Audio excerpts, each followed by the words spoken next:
Cela fait 5 heures que ces Kenyans attendent sous un soleil de plomb Uhuru Kenyatta, leur candidat à la présidentielle.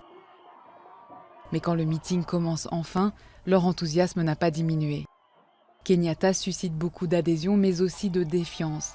Il est parmi les favoris du scrutin du 4 mars, bien qu'étant soupçonné de crimes contre l'humanité.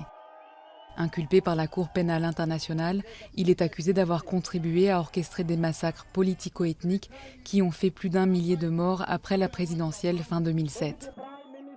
Son procès à La Haye doit s'ouvrir peu après l'élection. Nous portons tous nos efforts sur la construction d'un nouveau Kenya, un Kenya prospère. Nous nous efforçons de résoudre les principaux problèmes de ce pays. Ce n'est pas la CPI qui va donner des emplois aux jeunes hommes et aux jeunes femmes, ou qui va développer notre pays et notre économie. Actuel vice-premier ministre et ancien ministre des Finances, Uhuru Kenyatta est l'un des hommes les plus riches et puissants du Kenya. Sa famille possède beaucoup de terres et il a été éclaboussé par des rumeurs d'acquisitions douteuses relayées par ses adversaires. Vous ne pouvez pas confier à une hyène la protection de vos chèvres. Jusqu'à cet instant, mis à part ces rumeurs, personne, je dis bien personne, n'a pu affirmer que j'ai été impliqué de façon inappropriée dans des terres, où que ce soit dans ce pays. Âgé de 51 ans, il est le fils de Jomo Kenyatta, le père de l'indépendance kenyane. Il est de l'ethnie majoritaire Kikuyu, dont sont issus 2 des 3 chefs d'État depuis l'indépendance, comme le sortant Mwai Kibaki. Kenyatta a choisi comme vice-président son ancien ennemi William Ruto de l'ethnie Kalenjin.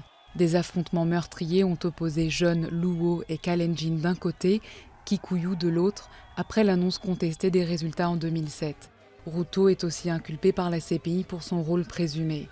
Les 2 hommes espèrent que leur nouvelle alliance sera un facteur d'apaisement.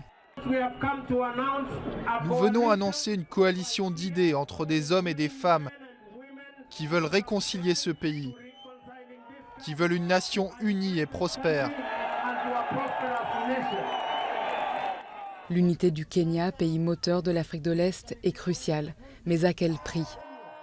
Kenyatta et Ruto affirment qu'ils se rendront à La Haye pour prouver leur innocence, mais s'ils sont élus, ils pourraient en décider autrement, au risque de sanctions internationales contre leur pays.